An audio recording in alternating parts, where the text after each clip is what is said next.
ನಮಸ್ತೆ TV 24 news ವಾಹಿನಿಗೆ ಸ್ವಾಗತ.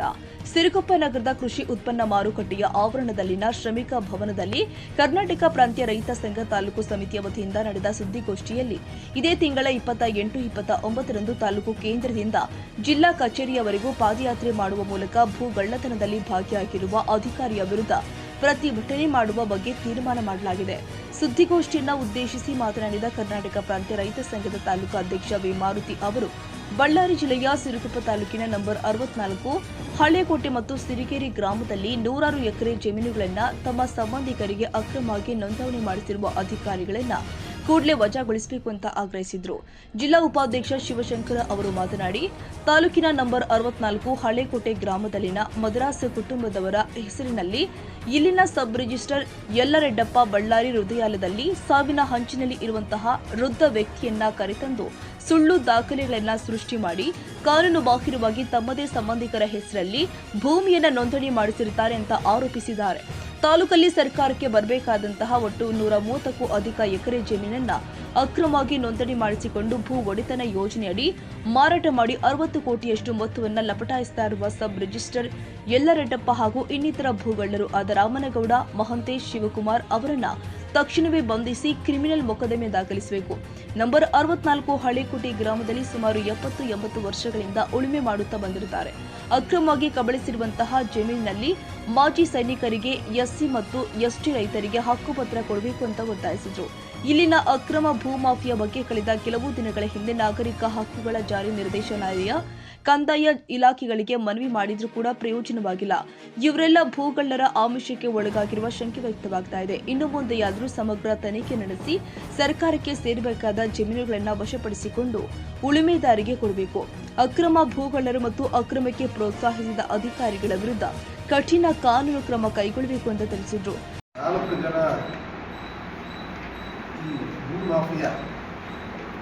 ಮಹಾಶಯರು ಸಿರುಗುಪ್ಪದಲ್ಲಿ ಯಾರು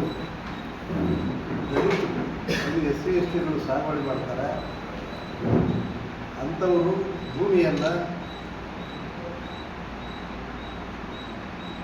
ಭೂ ಒಡೆತನ ಯೋಜನೆ ಅಡಿಯಲ್ಲಿ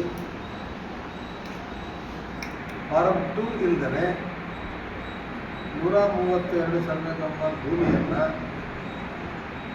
ಮತ್ತು ತೆಕ್ಕಲ ಹಳೇಕೋಟೆ 64ರ ಜಮೀನನ್ನು ಭೂ ಕಬಳಿಕೆ ಮಾಡೋದಕ್ಕೆ ಇಲ್ಲಿರ್ತಕ್ಕಂಥ ಎಲ್ಲ ಖಾಸಗಿ ಭೂಗಳು ಪ್ರಯತ್ನ ನಡೀತದೆ ಅನ್ನೋದನ್ನು ನಾವು ನೋಡ್ಬೋದು. ನೋಡಿ, ಇದು ನಮ್ಮ ತಾಲೂಕಿನ ಹಲವಾರು ಕಡೆ ಭೂ ಒಡೆತನ ಯೋಜನೆ ಅಡಿಯಲ್ಲಿ ಭೂಮಿಗಳನ್ನು ಖರೀದಿ ಮಾಡ್ತಾರೆ. ನೋಡಿ, ಭೂ ಒಡೆತನ ಯೋಜನೆಯಲ್ಲಿ ಭೂಮಿ ಖರೀದಿ ಮಾಡೋದನ್ನ ಸ್ವಾಗತ ಮಾಡ್ತೀವಿ. ಆದರೆ ಸರ್ಕಾರ ಜಮೀನನ್ನು ಫಾರಂ 2 ಇದ್ದಾರೆ. ಇವತ್ತು ಸರ್ಕಾರ ಭೂಮಿಯನ್ನು ಇಲ್ಲಿನ ಸಬ್ ರಿಜಿಸ್ಟರ್ ನೋಂದಾವಣಿ ಮಾಡಿಕೊಂಡು 130 ಎಕರೆ ಭೂಮಿಯನ್ನು ಕಬಳಿಸ್ತಕ್ಕಂಥ ನೋಂದಾವಣಾಧಿಕಾರಿಗಳನ್ನು ಇವತ್ತಿಗೂ ಕೂಡ ಇಲ್ಲಿ ಕೆಲವು ರಾಜಕಾರಣಿಗಳು ಅವರನ್ನು ರಕ್ಷಣೆ ಮಾಡ್ತಕ್ಕಂಥದ್ದನ್ನು ನಾವು ರೈತ ಸಂಘ ತೀವ್ರವಾಗಿ ಖಂಡಿಸ್ತಾರೆ. ನೋಡಿ, ಈ ಭೂ ಹಗರಣ, ಈ ಭೂ ಒಡೆತನ ಯೋಜನೆ ಅಡಿಯಲ್ಲಿ ಎಲ್ಲ ದಲಿತರಿಗೂ ಭೂಮಿ ಸಿಗಬೇಕು ಅನ್ನೋದೇ ನಮ್ಮ ಅಭಿಪ್ರಾಯ. ಆದರೆ ಭೂ ಒಡೆತನ ಯೋಜನೆ ಅಡಿಯಲ್ಲಿ ಈ ಭೂಮಿಗಳ ಸರ್ಕಾರ ಜಮೀನುಗಳನ್ನು ಸರ್ಕಾರ ಎಸ್ಸಿ ಎಸ್ಟಿಗೆ ಹಂಚಬೇಕೇ ವಿನಃ ಆ ಭೂಮಿಯನ್ನು ಸ್ವಾಯತ್ತ ಬಳಸಿಕೊಂಡು, ಉದಾಹರಣೆ ಸಿರಿಗೇರಿ ನಡುವೆ ಇರ್ತಕ್ಕಂಥ ಜಮೀನುಗಳು, ಈ ಭೂಮಿಯನ್ನು ತಾವು ಮಾಡಿಕೊಂಡು ಭೂ ಒಡೆತನ ಯೋಜನೆ ಅಡಿಗೆ ವರ್ಗಾವಣೆ ಮಾಡಿ ಅಲ್ಲಿಂದ ಹಣವನ್ನು ವಸೂಲಿ ಮಾಡ್ತಕ್ಕಂಥ ದಂಧೆ ಇದೆ.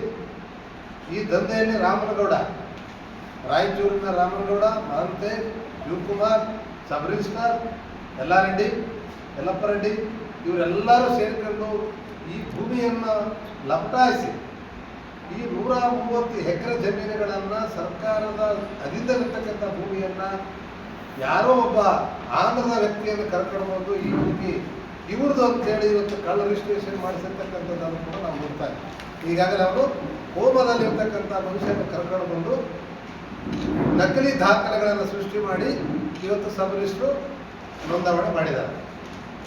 ನೋಂದಾವಣೆ ಮಾಡಿದ ನಂತರ ಅಲ್ಲಿಯ ತಹಸೀಲ್ದಾರ್, ಸುರಪುರ ತಹಸೀಲ್ದಾರ್, ಬಳ್ಳಾರಿ AC ಇದನ್ನೆಲ್ಲವೂ ಕೂಡ ಸಾರಾಸಗಟಾಗಿ ತಿರಸ್ಕಾರ ಮಾಡಿದ್ದಾರೆ. ನೋಡಿ, ಇದು ಸರ್ಕಾರ ಜಮೀನಾಗಿರುವುದರಿಂದ ಫಾರಂ 2 ಇಲ್ಲ. ಫಾರಂ 2 ಇಲ್ಲದೆ ಇರೋದ್ರಿಂದ ಈ ಭೂಮಿಯನ್ನು ಕೊಡಕ್ಕೆ ಬರಲ್ಲ ಅಂತೇಳಿ. ಇನ್ನೊಂದು ಕಡೆ ಅವತ್ತಿನ ಶಾಸಕರಾಗಿರ್ತಕ್ಕಂಥ ಸೋಮಲಿಂಗಪ್ಪ ಅವರು ಕೂಡ ಬರ್ತಾರೆ. ನೋಡಿ, ಇದನ್ನ ಮಾಜಿ ಮಿಲಿಟರಿ, ಈ ದೇಶದ ಗಡಿ ಕಾಯೋರಿಗೆ ಏಕಲವ್ಯ ಸ್ಕೂಲು, ಶಾಲೆಗಳಿಗೆ, ಬೇರೆ ಬೇರೆ ಸರ್ಕಾರಿ ಕಚೇರಿಗಳಿಗೆ ಉಪಯೋಗ ಮಾಡ್ಬೋದು ಅಂತೇಳಿ ಅವತ್ತಿನ ದಿನ ಶಾಸಕರಾಗಿರ್ತಕ್ಕಂಥ ಸೋಮಲಿಂಗಪ್ಪ ಕೂಡ ಒಂದು ಲೆಟರ್ ಕೊಟ್ಟಿದ್ದಾರೆ. ಈ ಜಮೀನು ಸರ್ಕಾರದ್ದು, ಇರಾಮ್ ಲ್ಯಾಂಡ್, ಇದನ್ನು ಅಕ್ರಮವಾಗಿ ರಿಜಿಸ್ಟ್ರೇಷನ್ ಮಾಡಿಕೊಂಡು ಇವತ್ತು ಭೂ ಒಡೆತನ ಯೋಜನೆ ಅಡಿಯಲ್ಲಿ ಇದನ್ನು ಮಾರಕ್ಕೆ ಕೊಟ್ಟಿದ್ದಾರೆ ಅಂತಂದರೆ ಇದರ ಅರ್ಥ ಏನು? ನೋಡಿ, ಈ ಅದ್ರ ಜೊತೆಗೆ ನಮ್ಮ ಹಳೆಕೋಟೆ ಭೂಮಿಯನ್ನು ಈಗ ನಮ್ಮ ಮಾರುತಿಯವರು ಹೇಳಿದರು. ಈ 3 ವೇಣುಗೋಪಾಲ್ ಜೊತೆಗಿರ್ತಕ್ಕಂಥ ಈ 3 ಜನ ಇರ್ತಕ್ಕಂಥ ಭೂಮಿಯನ್ನು ಇವತ್ತು ಕಳ್ಳ ರಿಜಿಸ್ಟ್ರೇಷನ್ ಮಾಡ್ಕೊಂಡು ದಾಖಲಾಗಿರ್ತಕ್ಕಂಥದ್ದನ್ನು ನಾವು ನೋಡ್ತಾ ಇದ್ದೀವಿ. ಹಾಗಾಗಿ ನಾವು ಈಗಾಗಲೇ ಜಿಲ್ಲಾಧಿಕಾರಿ ಗಂಭೀರವಾಗಿ ಹೇಳಿದ್ದೀವಿ. ನೋಡಿ, ಭೂ ಒಡೆತನ ಯೋಜನೆಗಳಲ್ಲಿ ಇವತ್ತು 50ರಿಂದ 70 ಕೋಟಿ ಭ್ರಷ್ಟಾಚಾರ ಆಗಿದೆ. ಶಾಸಕರಿಗೆ ಗೊತ್ತಿಲ್ವಾ? ಜಿಲ್ಲಾಧಿಕಾರಿಗಳಿಗೆ ಗೊತ್ತಿಲ್ವಾ? ಇದಕ್ಕೆ ಯಾರು ಚೇರ್ಮನ್? ನೋಡಿ, ಭೂ ಒಡೆತನ ಯೋಜನೆಗೆ ಜಿಲ್ಲಾಧಿಕಾರಿ ಅಧ್ಯಕ್ಷರು. ನಾವು ಯಾರು ಕೂಡ ಭೂಮಿ ಕೊಡಬಾರ್ದು ಬಡವರಿಗೆ ಅಂತ ಹೇಳೋರಲ್ಲ. ಆದರೆ ಇವತ್ತೇನು ಈ 4 ಜನ 5 ಜನ ಇವು ಭೂ ಒಡೆತನದ ಯೋಜನೆಯಲ್ಲಿ ಜನಗಳನ್ನು ದಾರಿ ತಪ್ಪಿಸಿ ಭೂ ಒಡೆತನ ಯೋಜನೆಯನ್ನು ದುರುಪಯೋಗ ಮಾಡ್ತಾರೆ. ಅದನ್ನು ಕಡಿವಾಣ ಹಾಕಬೇಕು, ಈ ಭೂಮಿ ಸಿಗಬೇಕು. ಆದರೆ ಇವರು ಈ ಭೂಗಳ್ಳರೇನಿದ್ದಾರೆ, ಜಿಲ್ಲಾಧಿಕಾರಿಗಳಿಗೆ ಹೇಳಿದ್ದೇವೆ 3 ತಿಂಗಳ ಹಿಂದೆ, ರಾಮನಗೌಡನ ಗಡಿಪಾರು ಮಾಡ್ತೇವೆ, ಕೇಸ್ ರಿಜಿಸ್ಟರ್ ಮಾಡ್ತೇವೆ ಅನಂತ ಹೇಳಿದಂಥವ್ರು ಇವತ್ತು ಜಿಲ್ಲಾಧಿಕಾರಿಗಳು ಅವ್ರ ಮೇಲೆ ಕ್ರಮ ಆಗಿಲ್ಲ. ಮತ್ತು ಇದರಲ್ಲಿ ಲೇಖಾನುದಾನ ಆರ್ಥಿಕತೆ ಮಾರ್ಚ್ ತಿಂಗಳಲ್ಲಿ ಕೊನೆಯ ಭಾಗದಲ್ಲಿ ಲೇಖಾನುದಾನ ಮುಗಿಯುವ ಸಂದರ್ಭದಲ್ಲಿ ಸುಮಾರು 17ರಿಂದ 20 ಕೋಟಿ ಹಣವನ್ನು ಇವತ್ತು ಸರ್ಕಾರ ಬಿಡುಗಡೆ ಮಾಡಿ ಈ ಭೂಗಳ್ಳರಿಗೆ ಹಂಚಿಕೆ ಆಗಿರ್ತಕ್ಕಂಥದ್ದನ್ನು ನಾವು ನೋಡ್ತೇವೆ. ನಿನ್ನೆ ನಾನು ನೋಡ್ತಾ ಇದ್ದೆ ಒಂದು ಹೋರಾಟದಲ್ಲಿ, ಭೂ ಒಡೆತನ ಯೋಜನೆಯಲ್ಲಿ ಯಾವುದೇ ಭ್ರಷ್ಟಾಚಾರ ನಡೆದಿಲ್ಲ, ಯಾವುದೇ ಭೂ ಒಡೆತನದಲ್ಲಿ ನಡೆದಿಲ್ಲ. ಕರೆಕ್ಟ್. ನಾವು ಹೇಳ್ತಾ ಇದೀವಿ, ನೀವು ಭೂ ಒಡೆತನ ಯೋಜನೆ ನಾವು ಕೇಳ್ತಕ್ಕಂಥದ್ದೇನು, ಅವ್ರನ್ನ ಬಂಧಿಸಬೇಕು, ಅವ್ರನ್ನ ಅಮಾನತು ಮಾಡಬೇಕು ಅಂತೇಳಿ ಜಿಲ್ಲಾಧಿಕಾರಿ ಕಚೇರಿಗೆ ನಾವು 28-29ಕ್ಕೆ ನಾವು ಬಳ್ಳಾರಿ ಜಿಲ್ಲಾಧಿಕಾರಿ ಹೊಂಟೀವಿ. ಈಗ 2 ಜಾಥಾಗಳು ಹೊಂಟಾವ. ಒಂದು ಸಂಡೂರಿನಿಂದ ಒಂದು ಜಾಥಾ ಬರ್ತಾ ಇದೆ, ಸಿರುಗುಪ್ಪಲಿಂದ ಒಂದು ಜಾಥಾ ಹೋಗ್ತಾ ಇದೆ. ಈ ಭೂಮಿ ವಿಚಾರದಲ್ಲಿ ಒಂದು ಸಮಗ್ರ ತನಿಖೆಗೆ ಒಳಪಡಿಸಬೇಕು ಅಂತೇಳಿ ನಾವು ಈ ಒಂದು ವಿಚಾರವನ್ನು ನಿಮ್ಮ ಮಾಧ್ಯಮಗಳ ಮುಖಾಂತರ ನಾವು ಮನವಿ ಮಾಡ್ತೇವೆ. ಈ ಭೂ ಒಡೆತನ ಯೋಜನೆ ಮತ್ತು ಯಾರು ಭೂಮಿಯನ್ನು ಮಾಡ್ತಾರೆ ಅವರಿಗೆ ಪಟ್ಟ ಕೊಡುವಂಥ ವಿಚಾರವನ್ನು ಇಟ್ಕೊಂಡು ನಾಳೆ ಗುರುವಾರ ದಿನ ಬೆಂಗಳೂರಲ್ಲಿ ಒಂದು ಲೋಕಾಯುಕ್ತರ ಮುಂದೆ ಈಗಾಗಲೇ ಒಂದು ಕಂಪ್ಲೇಂಟ್ ಕೊಡ್ತಾ ಇದ್ವಿ. ಮತ್ತು ನಾಳೆ ಗುರುವಾರ ದಿನ ಒಂದು ಕೇಸನ್ನು ದಾಖಲೆ ಮಾಡ್ತದೆ ಬೆಂಗಳೂರಲ್ಲಿ. ಗುರುವಾರ ದಿನ ಬೆಳಗ್ಗೆ 11 ಗಂಟೆಗೆ ಲೋಕಾಯುಕ್ತ ಕಚೇರಿ ಮುಂದೆ ಒಂದು ಕೇಸನ್ನು ದಾಖಲೆ ಮಾಡ್ತಾ ಇದ್ವಿ. ಈ ವಿಚಾರ ಸಂಬಂಧಪಟ್ಟಂಗೆ ಈ ವಿಚಾರಕ್ಕೆ 28ಕ್ಕೆ ನೀವೆಲ್ಲರೂ ಈಗಿರ್ತಕ್ಕಂಥವ್ರೆಲ್ಲರೂ ಕೂಡ ನಾವು ಈಗ ಮಾತಾಡ್ತೀವಿ. ನಾವೊಂದು ಬೃಹತ್ ಪಾದಯಾತ್ರೆ ಮುಖಾಂತರ ಇದು ಒಂದು ಸಮಗ್ರ ತನಿಖೆ ಆಗಬೇಕು ಅನ್ನೋದನ್ನು ಒತ್ತಾಯ ಮಾಡ್ತಾರೆ. ಆ ಕಮಿಟಿ ಬೆಲೆ ನಿಗದಿ ಮಾಡ್ತಾರೆ. ಆ ಬೆಲೆ ನಿಗದಿ ಮಾಡೋದು ಆ ಕಮಿಟಿ 1:3 ನಿಗದಿಯನ್ನು ತಪ್ಪಾಗಿದೆಯಾ ರೈಟ್ ಆಗಿದೆಯಾ ಅಂತೇಳಿ ಒಂದು ವರದಿ ಕೊಡಿ ಎಂದು ಜಿಲ್ಲಾಧಿಕಾರಿ ಕೊಟ್ಟರು. ಆದರೆ ನಾವು ಕೇಳಿದ್ದು ಅದಲ್ಲ. ನೋಡಿ, ಯಾವ ಭೂ ಮಾಲೀಕರು, ಯಾವ ಭೂಮಿ ಕೊಡುವಂಥ ಮಾಲೀಕ ಸರ್ಕಾರಕ್ಕೆ ಸಮಾಜ ಕಲ್ಯಾಣ ಇಲಾಖೆಗೆ ಅರ್ಜಿ ಕೊಟ್ಟಿದ್ದಾನ ಇಲ್ವಾ? ಯಾವ ಬಡವ ನಿಮಗೆ ಅರ್ಜಿ ಕೊಟ್ಟಿದ್ದಾನಲ್ಲ ಸಮಾಜ ಕಲ್ಯಾಣ ಇಲಾಖೆಗೆ? ಇನ್ವರ್ಡಿಂಗ್ ಐತಾ, ಔಟ್ ಗೋಯಿಂಗ್ ಐತಾ? ಇದು ನಮ್ಮ ಪ್ರಶ್ನೆ ಬಂದಿರೋದು. ಏನು ಮಾಡಿದ್ದಾರೆ ಈಗಾಗಲೇ ಸಮಾಜ ಕಲ್ಯಾಣ ಇಲಾಖೆ ಅಧಿಕಾರಿಗಳನ್ನು ವರ್ಗಾವಣೆ ಮಾಡಿದ್ದಾರೆ. ಈ ವಿಚಾರದಲ್ಲಿ ಈಗಾಗಲೇ ಚಿತ್ರದುರ್ಗದಲ್ಲಿ ವರ್ಗಾವಣೆ ಮಾಡಿದ್ದಾರೆ. ಹಲವಾರು ಮೇಲೆ ಈ ಲೋಕಾಯುಕ್ತ ದಾಳಿ ಮಾಡಿದ್ದಾರೆ. ನಮ್ಮ ಪ್ರಶ್ನೆ ಇರೋದು, ಯಾವ ಭೂ ಮಾಲೀಕ ನಿಮಗೆ ಭೂಮಿಯನ್ನು ಕೊಡ್ತೀರಿ ಅಂತೇಳಿ ಸಮಾಜ ಕಲ್ಯಾಣ ಇಲಾಖೆಯಲ್ಲಿ ಅರ್ಜಿ ಕೊಟ್ಟಿದ್ದಾರೆ. ಅದು ಪ್ರಶ್ನೆ ನಮ್ಗೆ. ಇವಾಗ ಅದನ್ನ ನೀವು ತನಿಖೆಗೆ ಒಳಪಡಿಸ್ರಿ ಅಂತಂದ್ರೆ ಭೂ ಬೆಲೆಯಲ್ಲಿ ಅನ್ಯಾಯ ಆಗಿಲ್ಲ ಅಂತೇಳಿ ನಿನ್ನ ಜಿಲ್ಲಾಧಿಕಾರಿಗಳು ವರದಿ ಕೊಟ್ಟಾರೆ. ಅದನ್ನೇ ಮುಂದೆ ಹಿಡ್ಕೊಂಡು ಭೂ ಒಡೆತನ ಯೋಜನೆಗಳು ಏನು ಭ್ರಷ್ಟಾಚಾರ ಆಗಿಲ್ಲ ಅಂತ ಹೇಳ್ತಾರೆ. ಹಂಗಿದ್ರೆ ತಹಸೀಲ್ದಾರ್ AC ಯಾಕೆ ರಿಜೆಕ್ಟ್ ಮಾಡ್ತಾರೆ? ಗೀತಾರು ಸತ್ತರಿ ಚಂದ್ರ ಯಲ್ಲಪ್ಪ ರೆಡ್ಡಿ ಇವತ್ತೇನು ರಿಜಿಸ್ಟ್ರೇಷನ್ ಮಾಡ್ಕೊಂಡಿದ್ದಾರೆ. ಇವರೆಲ್ಲರೂ ಕೂಡ ಇದ್ದಾರೆ, ಯಾರೂ ಅಲ್ಲ. ರಾಯಚೂರು, ಆಂಧ್ರ ಮತ್ತು ಅವ್ರ ಸಂಬಂಧಿಕರು ಎಲ್ಲಪ್ಪ ರೆಡ್ಡಿ ಸಂಬಂಧಿಕರು. ಇದು ಸಮಗ್ರ ತನಿಖೆ ಆಗಲಿ ಅಂತ ನಾವು ಹೇಳ್ತಿರೋದು. ಈ ಭೂಮಿ ಇದು ಸಮಗ್ರ ತನಿಖೆ ಆಗಲಿ. ಯಾರು ಅಲ್ಲಿ ಫಾರಂ 2 ಇದ್ದಾರೆ, ಇವತ್ತು ರಿಜಿಸ್ಟ್ರೇಷನ್ ಆಗಿರ್ತಕ್ಕಂಥದ್ದು ಅಪರಾಧ. ಮತ್ತು ಇದನ್ನೆಲ್ಲ ಕ್ರೋಢೀಕರಣ ಮಾಡಿ 130 ಎಕರೆ ಭೂಮಿಯನ್ನು ಲಪಟಾಯಿಸಿ ಇವತ್ತು ಭೂ ಒಡೆತನ ಯೋಜನೆಗೆ ಕೊಡುವ ಸಾಧ್ಯತೆಗಳಿರುವುದರಿಂದ ಇದನ್ನೊಂದು ಸಮಗ್ರ ತನಿಖೆ ಒಳಪಡಿಸಬೇಕು. ಯಲ್ಲಪ್ಪ ರೆಡ್ಡಿ ಅವರನ್ನು ಕೂಡಲೇ ಕೇಸ್ ದಾಖಲೆ ಮಾಡಬೇಕು ಅಂತೇಳಿ ನಾವು ಜಾರಿ ನಿರ್ದೇಶನಾಲಯದಲ್ಲಿ ಕೇಸನ್ನು ದಾಖಲೆ ಮಾಡಿದ್ದೇವೆ. ಬಳ್ಳಾರಿಯಲ್ಲಿರ್ತಕ್ಕಂಥ ಜಾರಿ ನಿರ್ದೇಶನಾಲಯದಲ್ಲಿ ನಾವು ಕೇಸನ್ನು ಕೊಟ್ಟಿವಿ. ಈ ರೀತಿ ಫ್ರಾಡ್ ಮಾಡಲ್ಲ. ಒಬ್ಬ ಸಬ್ ರಿಜಿಸ್ಟ್ರಾರ್ ಬೆಳಗಾಂನಲ್ಲಿ ದಾಖಲೆ ಮಾಡಿದ ಸುಳ್ಳು ಅಂತ ಹೇಳಿದಕ್ಕೆ ಆತನ ಬಂಧಿಸ್ತ್ರಿ.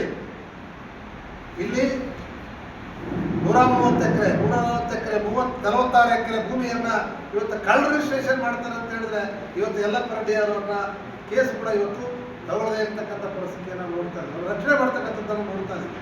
ಹಂಗಾಗಿನೇ ಈ ಭೂ ಒಡೆತನ ಯೋಜನೆ ಅಡಿಯಲ್ಲಿ ಆಗಿರ್ತಕ್ಕಂಥ ಒಂದು ಸಮಗ್ರವಾದಂಥ ತನಿಖೆ ಆಗಬೇಕು.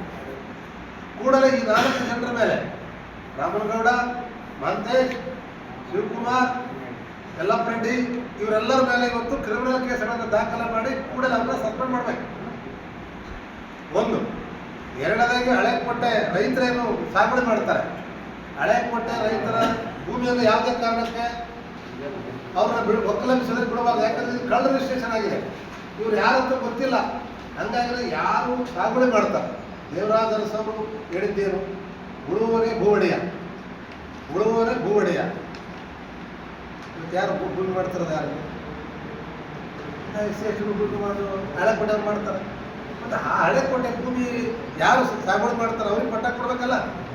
ಹಂಗಾಗಿ ನಾವೇನು ಹೇಳೋದು ಒತ್ತಾಯ ಮಾಡ್ತೇವೆ, ಯಾರು ಹಳೆಕೋಟೆ ಮತ್ತು ಇತರ ಜನಗಳು ಇವತ್ತು ಸಾಗುವಳಿ ಏನು ಮಾಡ್ತಾರೆ ಅವ್ರಿಗೆ ಪಟ್ಟ ಕೊಡಬೇಕು ಅಂತ ನಾವು ಒತ್ತಾಯಿಸಿ 28ನೇ ತಾರೀಕು ಸಿರುಗುಪ್ಪ ಸರ್ಕಲ್ನಿಂದ ಬಳ್ಳಾರಿವರೆಗೂ ಒಂದು ಬೃಹತ್ ಪಾದಯಾತ್ರೆ ಮಾಡ್ತಾರೆ. ಬಳ್ಳಾರಿ ಜಿಲ್ಲೆ ಈ ಸಿರುಗುಪ್ಪ ತಾಲೂಕಿನಲ್ಲಿ ಹಳೆಕೋಟೆ ಗ್ರಾಮದಲ್ಲಿ ಸುಮಾರು 80 ಕುಟುಂಬಗಳು 130 ಎಕರೆಯಲ್ಲಿ ಸುಮಾರು ವರ್ಷಗಳಿಂದ ಸಾగు ಮಾಡ್ತಿದ್ದಾರೆ. ಆ ಸಾಲು ಮಾಡುವಂಥ ಜನಗಳೇನಾದ್ರಲ್ಲ ಅವರೆಲ್ಲರೂ SC ST ಜನಾಂಗದವರಾಗಿರ್ತಾರೆ ಮತ್ತು ಪೂರಾ ಕಡುಬಡವರಾಗಿರ್ತಾರೆ. ಇವಾಗ ಇತ್ತೀಚೆಗೆ ಸುಮಾರು 2-3 ತಲೆಮಾರುಗಳಿಂದ ಸಾగు ಮಾಡ್ತಕ್ಕಂಥ ಈ ಭೂಮಿ ಒಳಗಡೆ ಇರ್ತಕ್ಕಂಥ ಜನರನ್ನ ಇವಾಗೊಂದು 6-7 ತಿಂಗಳಿಂದ ಕೆಲವೊಂದು ಅಧಿಕಾರಿಗಳು ಸಬ್ ರಿಜಿಸ್ಟ್ರಾರ್ ಯಲ್ಲಾರೆಡ್ಡಿ ಸಾರು ಮತ್ತು ಪೊಲೀಸ್ ಇಲಾಖೆಯವರು ಕೆಲವು ಕಂದಾಯ ಇಲಾಖೆಯವರು ಅವ್ರನ್ನ ಇತ್ತೀಚೆಗೆ ಭೂಮಿ ನಿಮ್ಮದಲ್ಲ, ಈ ಭೂಮಿ ನಮಗೆ ಸೇರಿದ್ದು, ನೀವು ಯಾರು ಕೂಡ ಈ ಒಂದು ಸಾಗು ಮಾಡಬಾರ್ದು, ನೀವೆಲ್ಲರೂ ಹೊರಗಡೆ ಹೋಗ್ಬೇಕಂತಂದೇಳಿ ಅವರು ಧಮಕಿ ಹಾಕ್ಯಾರ. ಧಮಕಿ ಹಾಕಿದ್ರು ಇವರು ನಾವು ಎಲ್ಲ ಅದರ ಒಳಗಡೆ ಭಾಗವಹಿಸಿ ಯಾರು ಸಾಗು ಮಾಡ್ತಾರೆ ಅವ್ರಿಗೆ ಪಟ್ಟ ಕೊಡಬೇಕು. ಸುಮಾರು ವರ್ಷಗಳಿಂದ ಇವರೇನಲ್ಲ ಇವ್ರಿಗೆ ಪಟ್ಟ ಕೊಡಬೇಕು, ಇದು ಸರ್ಕಾರಿ ಜಮೀನು ಆಗಿರ್ಬೋದು ಅಂತಂದೇಳಿ ನಾವು ಹೋರಾಟ ಮಾಡಿ ಸುಮಾರು. ಇದೇ ವೇಳೆ ರೈತ ಸಂಘದ ಪದಾಧಿಕಾರಿಗಳು, ರೈತರು ಹಾಗೂ ವಿವಿಧ ಸಂಘಟನೆಗಳ ಮುಖಂಡರು ಉಪಸ್ಥಿತರಿದ್ದರು. ಹೊಂದೂರಪ್ಪ, ಸಿರುಗುಪ್ಪ, ಟಿವಿ 24 ನ್ಯೂಸ್. ಕನ್ನಡಿಗರ ಮೆಚ್ಚಿನ ನಿಮ್ಮ ಟಿವಿ 24 ಕನ್ನಡ ನ್ಯೂಸ್ ವಾಹಿನಿ ಇದೀಗ ಟಿವಿಯಲ್ಲಿ ಲಭ್ಯ. ಕರ್ನಾಟಕ ಮತ್ತು ದೇಶ ವಿದೇಶದ 360 ಡಿಗ್ರಿ ಸುದ್ದಿ ಹಾಗೂ ಉತ್ತರ ಕರ್ನಾಟಕ, ಬೆಳಗಾವಿ, ಬಾಗಲಕೋಟೆ, ಧಾರವಾಡ, ಹಾವೇರಿ, ಗದಗ, ಬಿಜಾಪುರ ಜಿಲ್ಲೆಯ ಕ್ಷಣ ಕ್ಷಣದ ವಿವರವನ್ನ ಪಡೆಯುವುದಕ್ಕೆ ಟಿವಿ 24 ಕನ್ನಡ ನ್ಯೂಸ್ ವಾಹಿನಿಯನ್ನ ಲೈಕ್ ಮಾಡಿ, ವಿಡಿಯೋಗಳನ್ನ ಶೇರ್ ಮಾಡಿ, ಕಮೆಂಟ್ ಮಾಡುವ ಮೂಲಕ ನಮ್ಮ ವಾಹಿನಿಗೆ ಸಹಕಾರ ನೀಡಿ ಮತ್ತು ಚಾನೆಲ್ ಅನ್ನ ಸಬ್ಸ್ಕ್ರೈಬ್ ಮಾಡಿ. Thank you.